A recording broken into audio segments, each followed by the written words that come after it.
तो हम लोगों का इलेक्ट्रिक फील्ड कैसा था, यूनिफॉर्म था नहीं। ये यूनिफॉर्म इलेक्ट्रिक फील्ड था, ये यूनिफॉर्म इलेक्ट्रिक फील्ड था। इसी में हम एक डायपोल रखे थे नहीं, ये था शायद ए, यहाँ पे माइनस क्यू चार्ज था, ये था बी, यहाँ पे प्लस क्यू चार्ज। इस पे फोर्स इधर इस डायरेक्शन में लग रहा था क्यू ई नहीं, और इस पे लग रहा था फोर्स इस डायरेक्शन में। दोनों का मैग्नीट्यूड सेम था, माइनस क्यू ई, मतलब क्यू ही लिखते हैं, इसका डायरेक्शन इधर है। और ये डायपोल का सेंटर था, और ये हो गया तुम्हारा, बताए थे ये किसका वैल्यू था, पी का, वेक्टर पी, जिसको डायपोल बोलते हैं, ठीक ना। ठीक है, और ये एंगल बनाता था कितना, थीटा, किसके साथ, ई के साथ, ठीक ना। ये सेंटर हो गया, और इसका लेंथ कितना था, ए बी का लेंथ 2a, ठीक है। चलो, तो फार्मूला डिराइव हुआ था टॉर्क का, टॉर्क का फार्मूला P क्रॉस E नहीं, P क्रॉस E हुआ था, ठीक है। कोई दिक्कत, कैसे कैसे हुआ था सब पता चल गया। अब देखो अब सबसे पहले यूनिट हमको निकालना है। तो टॉर्क यहाँ वेक्टर है, ये क्योंकि ये क्रॉस प्रोडक्ट है, ये वेक्टर होगा, ठीक ना। वैसे टॉर्क का सिर्फ मैग्नीट्यूड कितना था, टॉर्क का मैग्नीट्यूड था तुम्हारा पी ई साइन थीटा नहीं, ठीक है। जहाँ पे पी का वैल्यू कितना होता है, पी का वैल्यू होता है क्यू इंटू 2a, क्योंकि यहाँ पे डायपोल का लेंथ कितना है 2a, आर लेते थे तो 2r हो जाता है, ठीक ना। अब इसका यूनिट सबसे पहले, तो सबसे पहले ये जो टॉर्क वेक्टर होगा ये परपेंडिकुलर होगा पी पर, एंड टॉर्क वेक्टर परपेंडिकुलर होगा पी पे। तो ये बताए थे ये ऐसे होगा नहीं, नहीं ये अंदर होगा, चूँकि हाँ, क्योंकि ये यहाँ पे ऐसे घूमेगा नहीं, क्लॉकवाइज रोटेशन है यहाँ पे, तो क्लॉकवाइज है तो ये हाथ देख लो, क्लॉकवाइज, एंटी क्लॉकवाइज इधर हो जाएगा, ठीक ना। तो टॉर्क का यूनिट, यूनिट ऑफ टॉर्क, तो एक्चुअल में शुरू में जब टॉर्क बताए थे तो टॉर्क बताए थे फोर्स इनटू परपेंडिकुलर डिस्टेंस, उसी से बाद में डिराइव होकर ये फार्मूला आया था, ऐसा ना। शुरू में नहीं बताए थे force into distance of the line of action from the axis of rotation बताए थे। तो फोर्स इनटू परपेंडिकुलर डिस्टेंस, तो अब यूनिट यहीं से मिल जाएगा। फोर्स का यूनिट क्या है, न्यूटन, डिस्टेंस का मीटर, तो unit of newton meter, newton meter. कोई दिक्कत, यूनिट पता चल गया, ठीक ना। तो ये सब तो कल बना हुआ ये था, तुम यहाँ से लिखो, मतलब ये लिखा हुआ ये होगा, उसके नीचे ये लिखो, ठीक ना। ये चीज़ लिख लो, उसके बाद यूनिट, फिर स्पेशल केसेस का बताएंगे।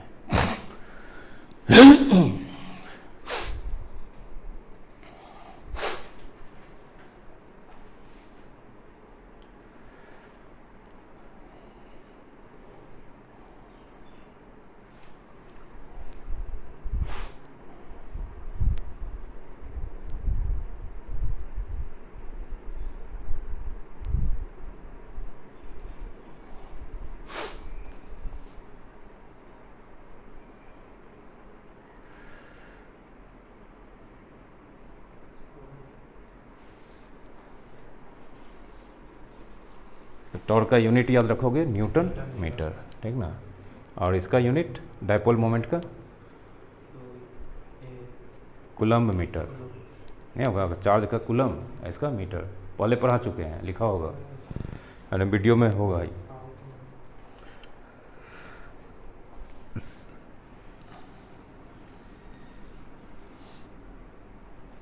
चलो अब स्पेशल केस देखो।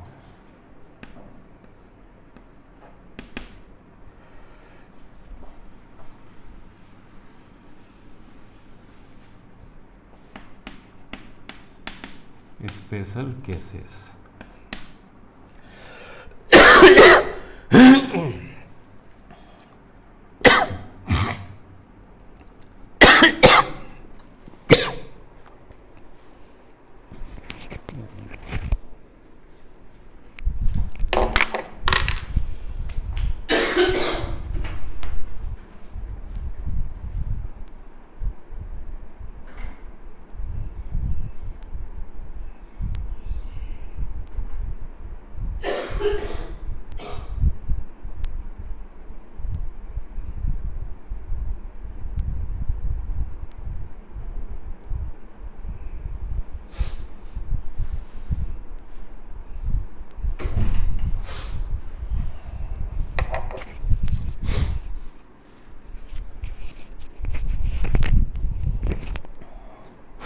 तो अभी जो हम पढ़ रहे हैं, स्टडी कर रहे हैं टॉर्क के बारे में, इलेक्ट्रिक फील्ड मेरा कैसा है, यूनिफॉर्म है।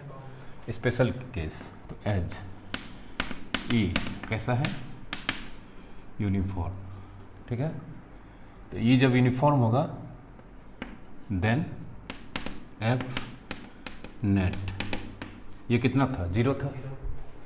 ई अगर यूनिफॉर्म होगा तो एफ नेट कितना होगा, 0 होगा। इसमें तो कोई दिक्कत ही नहीं है। पहला स्पेशल केस में ये दो चीज़ कंडीशन हो गया, ई यूनिफॉर्म है और एफ नेट 0 होगा ही, देन लिखें, मतलब ये होगा तो ये होगा ही, ठीक है।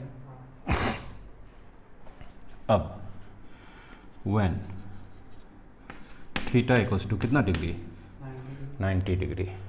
तो थीटा इक्वल्स टू 90 डिग्री मतलब पी और ई के बीच का एंगल कितना, 90 डिग्री।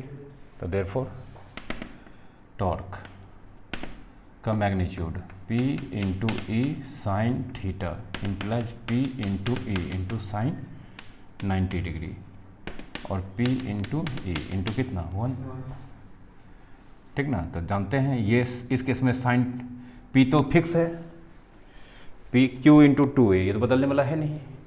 ई भी क्या है, यूनिफॉर्म है, तो ई भी नहीं बदलेगा। लेकिन साइन थीटा का वैल्यू जानते हैं 0 भी हो सकता है, 1 भी हो सकता है, 1 से बड़ा नहीं हो सकता है। तो साइन थीटा का ये जो वैल्यू 1 है, मैक्सिमम है कि मिनिमम है, मैक्सिमम है ना। साइन 90 डिग्री मैक्सिमम दे रहा है वैल्यू, और पी और ई तो पहले से वो बदलने वाला है नहीं। तो P इंटू ई में मैक्सिमम नंबर से वैल्यू से मल्टीप्लाई करेंगे तो आंसर क्या होगा, मैक्सिमम होगा। मतलब पी ई ये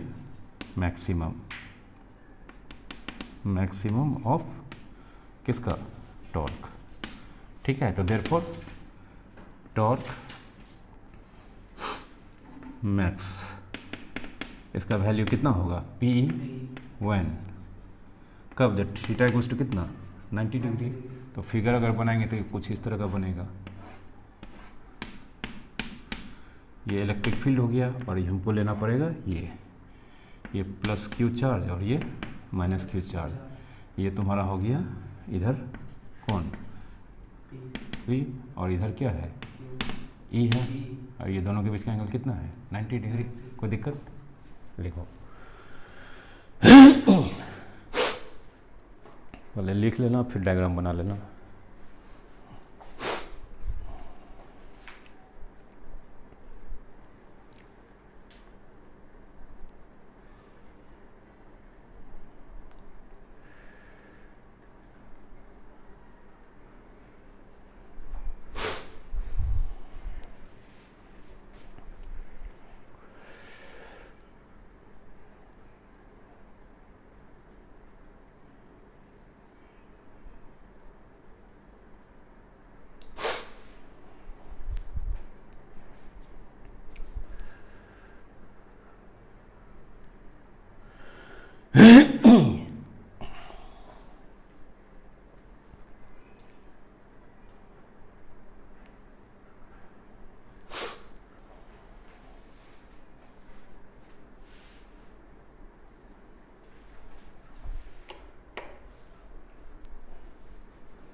ठीक है, याद रखना टॉर्क का वैल्यू मैक्सिमम होगा जब थीटा कितना डिग्री होगा, 90 डिग्री।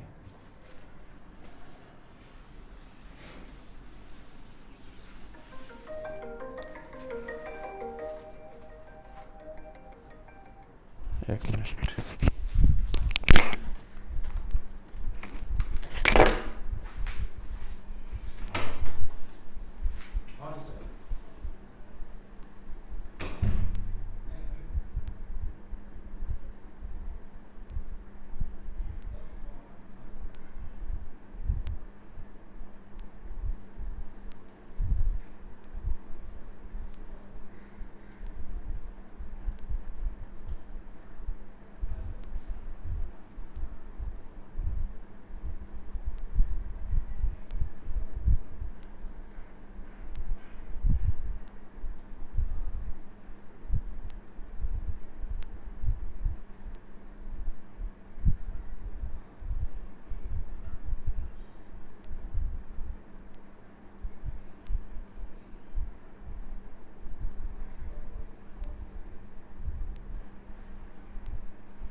दूसरा केस देखो,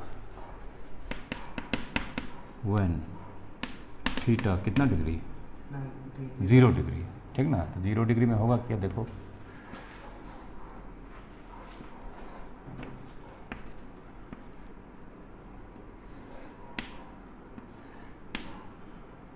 ये ले लिए यहाँ पे डाइपोल, ये माइनस क्यू और ये प्लस क्यू, ठीक है। देख लो यहाँ पे सेंटर हो गया, तो एक फोर्स लगेगा तुम्हारा इधर, डॉटेड बना रहे हैं इधर क्यू ई लगेगा, और दूसरा फोर्स लगेगा तुम्हारा इधर माइनस क्यू ई। तो दोनों फोर्स, इस बार दोनों फोर्स का लाइन ऑफ एक्शन क्या हो गया, डिफरेंट या सेम, सेम हो गया। इसका लाइन इधर से जा रहा है, इसका भी लाइन इसी पे आ रहा है, तो नेट फोर्स तो पहले से 0 था एक्सटर्नल, लेकिन इस बार नेट टॉर्क भी क्या हो जाएगा, 0 हो जाएगा। तो नेट टॉर्क 0 हो जाएगा तो रोटेशनल होगा, नहीं होगा। तो ये सब कब हो रहा है, जब थीटा कितना डिग्री, 0 डिग्री, ठीक ना। तो थीटा इक्वल्स टू 0, तो देख लो torque P into E into sine 0 degree, sine 0 degree का वैल्यू 0 होता है, तो P इंटू ई इंटू 0 कितना, 0। तो टॉर्क जब 0 होगा तो ये तो घूमेगा ही नहीं, ठीक ना। It is called stable equilibrium. इस कंडीशन को बोलते हैं, जब थीटा 0 डिग्री होता है तो इस कंडीशन को बोलते हैं स्टेबल इक्विलिब्रियम। क्या बोलते हैं, स्टेबल इक्विलिब्रियम, ठीक ना। स्टेबल इक्विलिब्रियम इसलिए बोलते हैं, सबसे पहले यहाँ पी का फिगर बना देते हैं। ये पी का डायग्राम ये हो गया, पी वेक्टर ये हुआ ना, माइनस से प्लस की तरफ। स्टेबल इक्विलिब्रियम इसलिए बोलते हैं कि ये जो तुम्हारा इलेक्ट्रिक फील्ड है, इलेक्ट्रिक फील्ड हमेशा डायपोल को चाहता है। इलेक्ट्रिक फील्ड का टेंडेंसी है कि वो हमेशा डायपोल को चाहता है कि इसका डायपोल मोमेंट हमेशा मेरे डायरेक्शन में रहे। किसके डायरेक्शन में रहे, तो देख लो, हाँ, इलेक्ट्रिक फील्ड हमेशा चाहता है कि कोई भी इलेक्ट्रिक डायपोल अगर उसके फील्ड में रखा हुआ है तो उसका डायपोल मोमेंट जो P है वो हमेशा मेरे डायरेक्शन में ही रहे। तो देख लो कितना डिग्री पे, E का डायरेक्शन इधर है, P का डायरेक्शन भी इधर ही है, इधर ये चाहता है तो इस केस में ये कंडीशन कहलाता है स्टेबल, ठीक ना। तो जरा सा भी ये इधर जाएगा तो ये हमेशा इसको इधर लाना चाहेगा। कैसे लाना चाहेगा, देखो अगर हम जरा सा इसको डिस्टर्ब कर देते हैं, इस तरह से बना देते हैं, ये अभी ये एकदम 0 डिग्री पे है, थोड़ा सा हम टेढ़ा बना देते हैं, ये देखो अब तो ये 0 डिग्री नहीं रहा, चेंज कर दिए। तो अब एक फोर्स लगेगा इधर क्यू ई, दूसरा फोर्स इधर लगेगा Q E. Line of action same है, ये डिफरेंट है। तो यहाँ पे एकदम जब इलेक्ट्रिक फील्ड और P का डायरेक्शन सेम हो गया तो वो केस क्या कहलाता है, स्टेबल इक्विलिब्रियम में। इस केस में ये घूमेगा नहीं घूमेगा।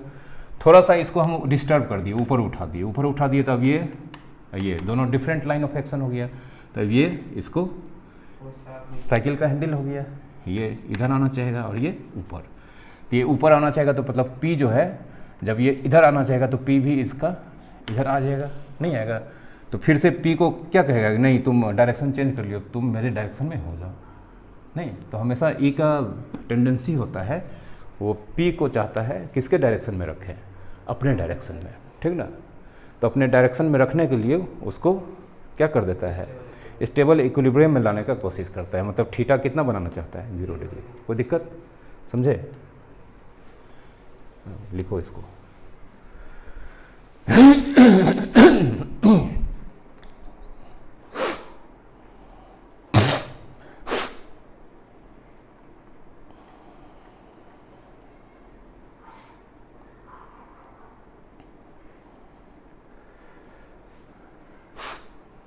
और ये टॉर्क का मिनिमम वैल्यू होगा, ठीक ना, मिनिमम वैल्यू ऑफ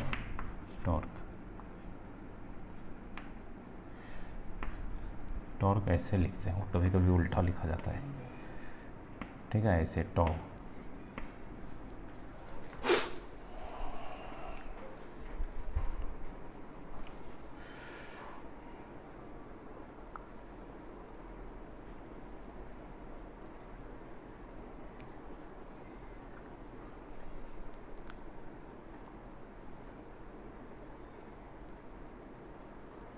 E तो E साइन देगा हाँ P into P E sine theta होता है ना, तो P into E into sine 0 degree, तो साइन 0 डिग्री की वैल्यू 0 होता है।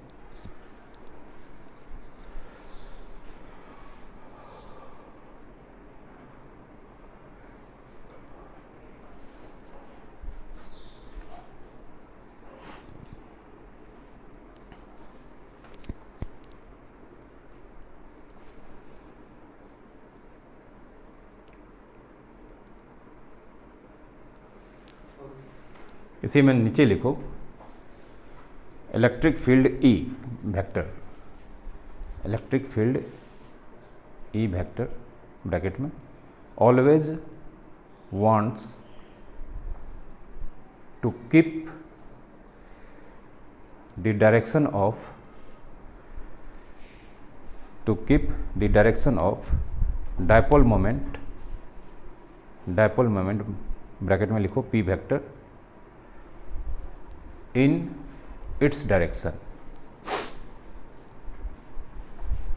ठीक ना, इलेक्ट्रिक फील्ड का ऑलवेज ये टेंडेंसी होता है कि वो इलेक्ट्रिक डायपोल मोमेंट को हमेशा अपने डायरेक्शन में ही रखे। ठीक ना, कोई दिक्कत इसीलिए ज़रा सा भी हम इसको छेड़ेंगे, मतलब इसको ज़रा सा भी क्या करेंगे, घुमाएंगे, चाहे इधर घुमाएं चाहे इधर घुमाएं, ये दौड़ के फिर उसी डायरेक्शन में घूम के आ जाएगा। ठीक ना, नीचे करेंगे तो ये ऊपर घूमेगा। ठीक है, अब तीसरा केस, जब थीटा कितना डिग्री, 180 डिग्री। ठीक ना, तो 180 डिग्री देखो अब क्या होगा, इसको बोलते हैं अनस्टेबल इक्विलिब्रियम। 180 डिग्री मतलब इस बार माइनस रहेगा इधर, प्लस रहेगा इधर, तभी ना पी इधर होगा, पी का डायरेक्शन माइनस से प्लस की तरफ और ई का डायरेक्शन इधर है। ठीक ना, तो फिर से इस बार torque P into E into sine 180 degree, और साइन 180 डिग्री का वैल्यू 0 होता है, 0 नहीं, ये कहलाता है unstable equilibrium, unstable equilibrium, unstable equilibrium. ठीक ना, क्यों कहलाता है अभी बताते हैं।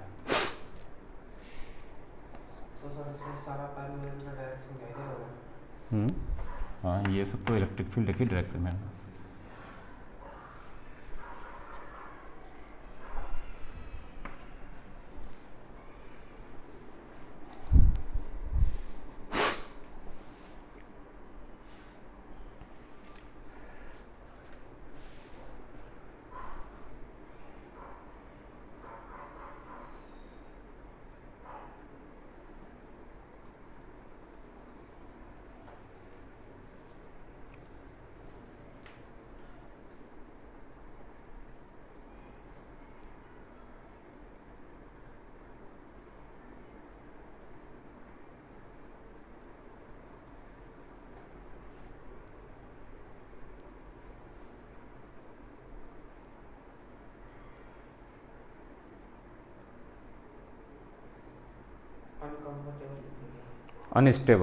अनस्टेबल इक्विलिब्रियम कहलाता है।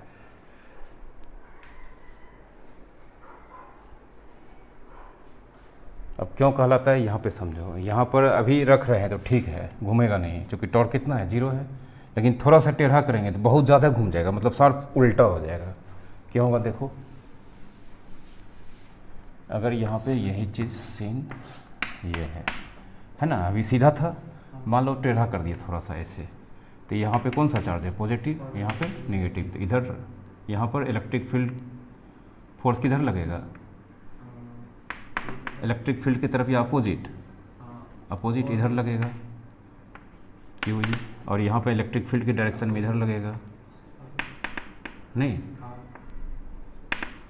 अब बोलो, इसके कारण इधर ये घूमना चाहेगा, इसके कारण ये इधर घूमना चाहेगा, तो इस बार इधर घूमेगा तो मतलब ये पूरा ये चीज़ यहाँ आ जाएगा और ये चीज़ यहाँ आएगा, बहुत ज़्यादा घूमना पड़ेगा नहीं, मतलब हाईली अनस्टेबल है। जब ये स्टेबल था तो थोड़ा सा टेढ़ा कर देते, तो ये इलेक्ट्रिक फील्ड का नेचर है कि वो हमेशा डायपोल मोमेंट को अपने तरफ रखना चाहता है, तो थोड़ा सा घुमाए थे तो ये क्या करता था, फट से ऐसे कर देता था। लेकिन इस बार पी तो एकदम उल्टा हो गया है, तो उल्टा हो गया तो इस पर फोर्स इधर लगेगा, इस पर फोर्स इधर लगेगा, तो इसके कारण ये एंटी क्लॉकवाइज इसके, तो ये तो इधर नहीं आएगा, ये चीज़ पूरा घूमेगा। पूरा घूमेगा कब तक? जब तक ये स्टेबल नहीं हो जाए। पूरा घूमेगा ना ये, तो क्लॉकवाइज ही घूमेगा। तो ये पॉइंट इस बार ये देखो ना, ये यहाँ था ना, ये तो टेढ़ा हो गया, तो टेढ़ा हो गया तो लौट के यहाँ आएगा नहीं ना, आएगा उस तरफ जाएगा। उस तरफ जाएगा तो ये उस तरफ जाने के लिए इसको बहुत ज़्यादा घूमना पड़ेगा। मतलब ये शांत था, लेकिन थोड़ा सा इसको छेड़ दिए, तो छेड़ दिए मतलब ये शांत नहीं था, बल्कि शांति के लिए प्रयास कर रहा था। मतलब ये चाह रहा था कि नहीं उधर रहते तो ज़्यादा हम शांत रहते, नहीं थोड़ा सा इसको घुमा दिए तो ये तो पूरा घूम के लौट के यहाँ आ जाएगा। तो ये स्टेबल या अनस्टेबल? 0 डिग्री पे हाईली स्टेबल, मतलब स्टेबल, समझे। ज़रा सा इसको छेड़ेंगे, ये बहुत ज़्यादा बड़ा एंगल से घूम के फिर ये आ जाएगा इधर, मतलब ये दोनों एक्सचेंज हो जाएगा, ठीक ना। इसलिए इसको बोला जाता है कौन सा? Unstable equilibrium. कितना डिग्री पे? ठीक ना, कोई दिक्कत? इस केस में अगर हम ज़रा सा भी इसको छेड़ेंगे तो ये जो तुम्हारा डायपोल है वो टोटली रिवर्स हो जाएगा। मतलब ये प्लस क्यू माइनस क्यू की जगह पे चला जाएगा और माइनस क्यू, तभी ना डायपोल का ये इलेक्ट्रिक डायपोल मोमेंट का डायरेक्शन चेंज हो जाएगा। क्योंकि इलेक्ट्रिक डायपोल मोमेंट को इलेक्ट्रिक फील्ड हमेशा चाहता है अपने डायरेक्शन में रखे, ठीक है। कोई दिक्कत? समझ गए? तो ये तुम्हारा टॉर्क के बारे में सारा चीज़ पढ़ा दी है, ठीक ना। इस पर न्यूमेरिकल बचा है, उसको नेक्स्ट डे कराएंगे, रहने दो। क्योंकि अब पढ़ाएंगे फ्लक्स, अब वो लोग का छूट जाएगा तो फिर दिक्कत होगा। फ्लक्स अब कल पढ़ाएंगे, ठीक है।